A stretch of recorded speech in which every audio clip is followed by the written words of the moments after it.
میں آپ کی پالیسیز کی، آپ کے ویوز کی ڈائی ہارڈ فین ہوں، اور وقتاً فوقتاً اپنی آواز بھی اٹھاتی رہتی ہوں حق کے لیے. اور ایک چیز کا کریڈٹ میں آپ کو ضرور دینا چاہوں گی، جو آج سے نہیں ہے، جو جب سے آپ نے اپنی اسٹرگل شروع کی ہے اقتدار میں آنے سے پہلے سے، آپ نے جو اس عوام کو اویئرنیس دی ہے how to fight for your rights, یہ پورے کا پورا کریڈٹ آپ کو جاتا ہے، کیونکہ آپ کی اس اویئرنیس کے بعد اب لوگوں کو یہ شعور آیا ہے کہ ہمیں اپنے حق کے لیے کس طرح آواز اٹھانی ہے بے خوف و خطر. Now coming back to my question, میرا سوال آپ سے ذرا ڈفرینٹ ہے.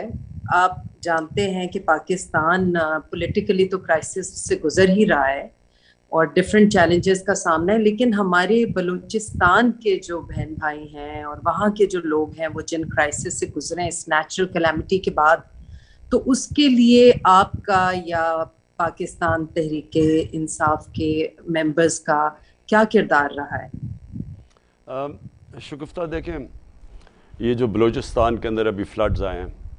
اس کی یہ ایک کا پنجاب گورنمنٹ جدھر تحریک انصاف کی گورنمنٹ ہے اس نے پورا اس کے اوپر کام کیا ہے. دوسرا کہ پختونخوا کی گورنمنٹ ہے، ان کا خیر ان کا اپنا بھی ساؤتھ کا جو ایریا تھا ادھر فلڈ آیا ہوا ہے. اور تیسری جو بلوچستان کی گورنمنٹ ہے وہ کوشش کر رہی ہے، اور پھر فیڈرل گورنمنٹ. دیکھیں پارٹی اس میں کچھ نہیں کر سکتی ہے، اتنا جو